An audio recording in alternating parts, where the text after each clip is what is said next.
پاکستان کی سیاست میں عمران کا سب سے بڑا مخالف، اصولی مخالف، نظریاتی مخالف وہ کوئی اور پارٹی نہیں ہے، وہ صرف میں ہوں اور میری برابری پارٹی ہے۔ اس کی بڑی ایک سمپل سی وجہ ہے، ہم لوگ ترقی پسند لوگ ہیں، ہم روشن خیال لوگ ہیں، ہم سب کے لیے خوشحالی چاہتے ہیں اس ملک کے اندر، اور ہم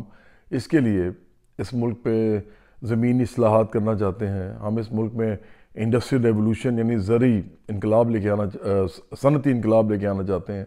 اور ساتھ ساتھ ہم یہاں پہ چاہتے ہیں کہ بجلی کا مسئلہ ایک ہی دفعہ حل کیا جائے، اور یہ جتنے بھی پاور پلانٹس ہیں یہ ریاست کی تحویل میں آئیں۔ اب یہ وہ اس طرح کے ریفارمز ہیں جو کوئی بھی نہیں کر سکتا سوائے ہمارے، کیونکہ ہم عام لوگوں کی پارٹی ہیں،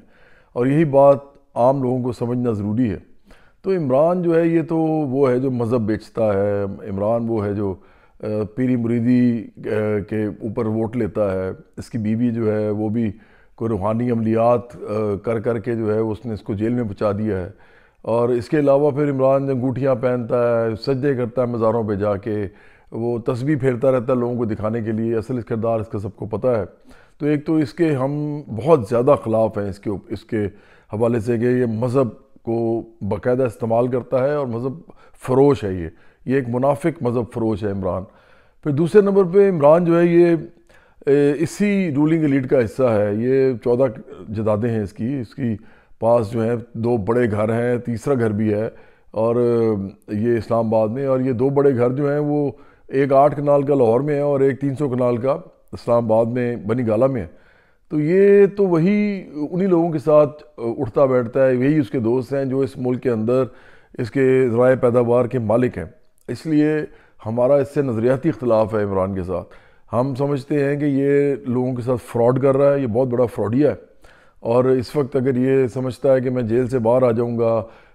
مسلم نون اور پیپلز پارٹی کی منتیں کر کے، کیونکہ اب اس نے نیا پینترا بدلا ہے، کبھی سول نافرمانی کی بات کرتا ہے، کبھی یہ احتجاج کی بات کرتا ہے، کبھی یہ جلوس لے کے جانے کی، لانگ مارچ کی بات کرتا ہے، لیکن اب میں نے دیکھا ہے کہ اس نے ایک نیا کام شروع کیا ہے کہ اب یہ کہہ رہا ہے کہ میں مفاہمت کرنا چاہتا ہوں، اور یہ ظاہری بات ہے اب یہ ڈر گیا ہے۔ اب یہ فیض حمید کے اوپر جو جنرل فیض حمید کے اوپر جو ایک معاملہ چل رہا ہے فوج کے اپنے اندر، اور اس کے بعد پھر عمران کا جس طرح فیض حمید نے نام لیا ہوگا، تو عمران اپنی آپ کو بہت ہی ایک برے ایک جو دور کے اندر داخل ہوتا دیکھ رہا ہے۔ تو اس وقت عمران جو اس کو صرف ایک چیز چاہیے، وہ یہ کہ کسی طریقے سے یہ اسٹیبلشمنٹ کے ساتھ بات کرے، ان کے ساتھ مذاکرات کرے، اور اگر وہ نہیں کرتے تو پھر آخر کار یہ کیا کرے گا کہ یہ پولیٹیکل فورسز کے پاس جائے گا، جو کہ ابھی تک یہ نہیں گیا، یہ جوا کھیل رہا تھا لیکن ابھی تک اس کا جوا کامیاب نہیں ہوا، اور یہ ایک ایسے ہارے ہوئے جواری کی طرح لگ رہا ہے جو بیچارہ سب کچھ اپنا جو ہے کھو بیٹھا ہے۔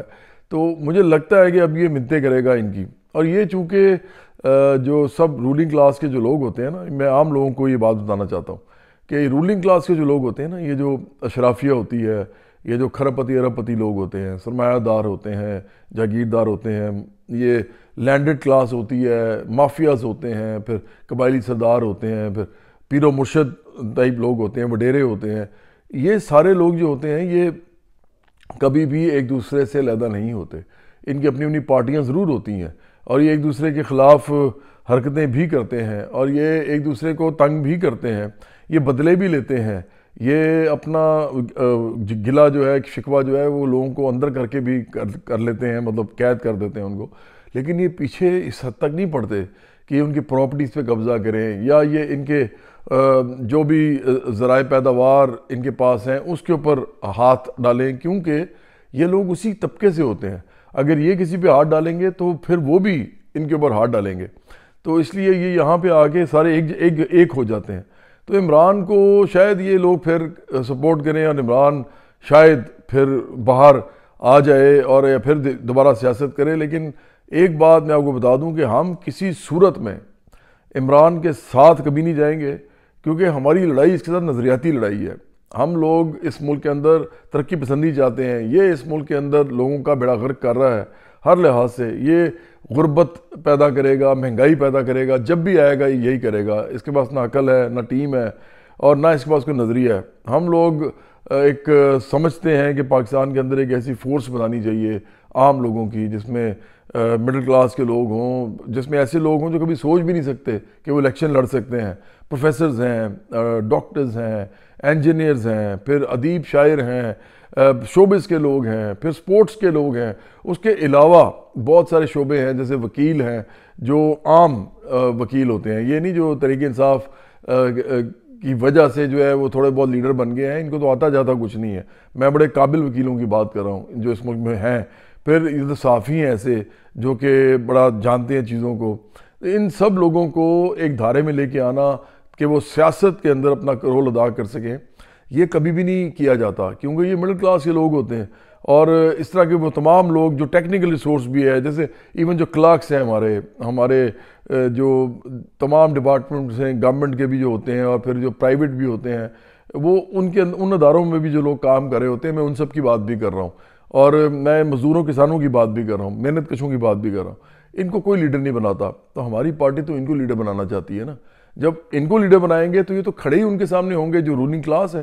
اشرافیہ ہے۔ تو عمران ایک بات اچھی طرح سن لے کہ اس نے اپنے ایک جعلی قسم کی جو مقبولیت بنائی ہوئی ہے، اس نے جھوٹ بول بول کے اور فساد کر کر کے اور امریکی سازش جیسے بیانیے بنا بنا کے، جو کہ نہایت ہی لغو اور نہایت ہی منافقانہ بیانیے ہیں، یہ خود جو ہے یہ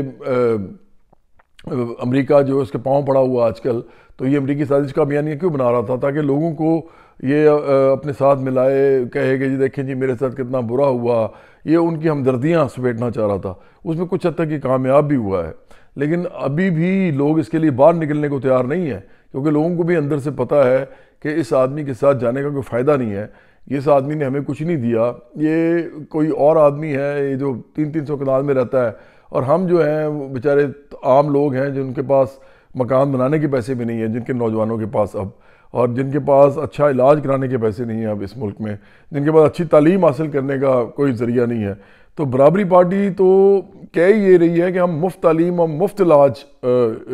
کی آواز بلند کر رہے ہیں، اور یہی دیں گے،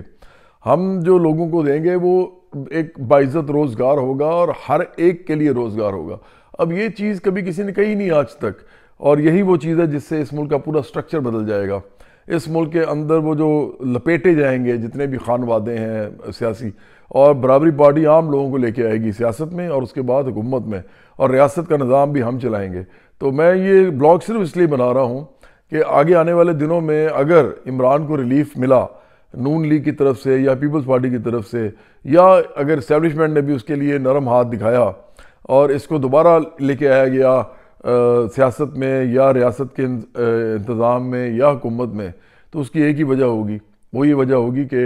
یہ اسی سسٹم کو ابھی تک جو چلا رہے ہیں اسی طرح چلانا چاہتے ہیں آگے، یہ امیروں کے ہاتھ سے اور یہ جو سرمایہ دار جگیردار ہیں ان کے ہاتھ سے سسٹم کو نکالنا نہیں چاہتے، یہ نہیں چاہتے کہ برابری پارٹی جیسی جو پارٹیاں ہیں یہ عام لوگوں کو لے کے آئیں اقتدار میں اور عام لوگ اس ملک میں حکومت کریں، تو یہ اسی کا تسلسل ہوگا، اور یہ تمام اشرافیہ ایک بار پھر اکٹھی ہو جائے گی، کیونکہ جیسے میں نے آپ کو کہا کہ یہ ایک دوسرے کے پیچھے تو پڑتے ہیں، لیکن ان کا کوئی خاص ایک دوسرے کے ساتھ دشمنی والا معاملہ نہیں ہوتا، ہم تو باقاعدہ سیاسی مخالف ہیں ان لوگوں کے، ہم سیاسی مخالف ہیں ایسے جو نظریاتی طور پہ مخالف ہیں، تو ہم تو کبھی بھی ان کے ساتھ نہیں بیٹھ سکتے، کبھی بھی ہم ان کے ساتھ کھڑے نہیں ہو سکتے، تو ہم واحد اپوزیشن ہے اس ملک کے اندر ان تمام امیر لوگوں کے سامنے، اور ان تمام جو بڑے بڑے کھرب پتی ارب پتی لوگ ہیں اور جو سیاستدان ہیں اس ملک کے، تو اس لیے یہ بلاگ ہمیشہ گواہ رہے گا کہ میں نے آپ سے اس وقت یہ بات کی تھی جبکہ یہ ساری پارٹیاں جو ہیں پاکستان کی یہ شاید ایک دفعہ پھر ایک دوسرے کے ساتھ مل کے مفاہمت کی طرف جائیں، لیکن برابری پارٹی اس عمل میں شامل نہیں ہوگی، اور ہم ان کے سامنے پھر نظریاتی طور پہ کھڑے رہیں گے۔